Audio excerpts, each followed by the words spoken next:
this is not only for the believer. So although pastors can encounter a God space, believers can encounter a God space, pre-believers or even atheists can encounter God spaces. There's a hairdresser that I sat down with, and she had many encounters with the God who saw her.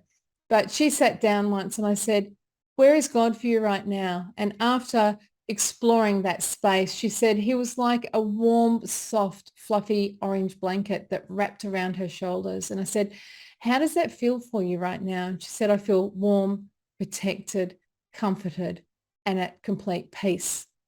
Now, she had an encounter, which I'll share in a later video, where she had the sense of smell returned to her in another moment that she had with Jesus when I prayed for her.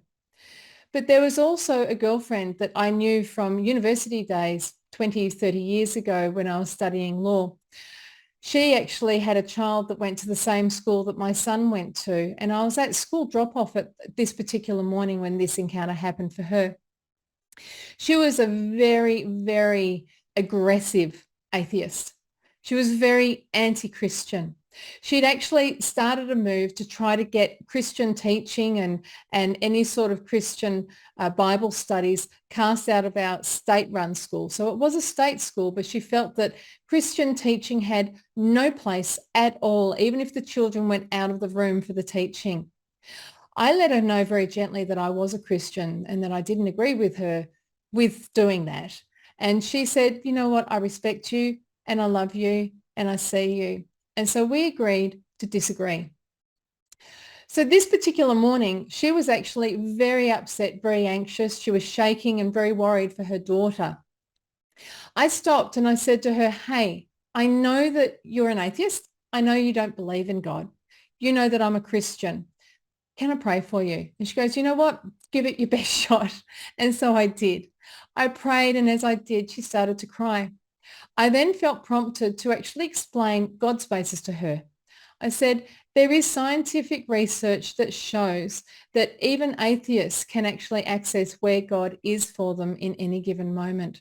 And I then took her through the protocol, so to speak, of helping her find where God was for her in that particular moment of complete anxiety and panic.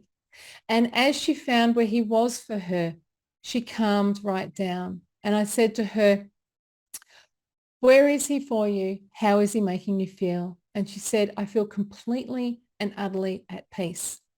I know that it's all going to be okay. And I said to her, you know, this is something that you can do at any time. And she said to me, I wish I could have a faith like yours.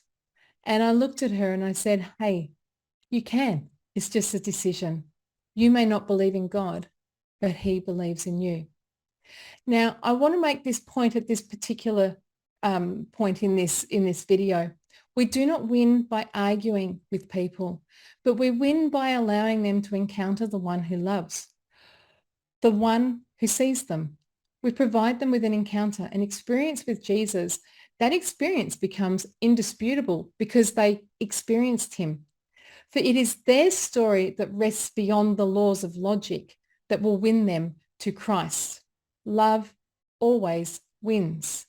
So instead of taking offense, what we do is we meet them where they're at and we take them on a journey of discovery for themselves.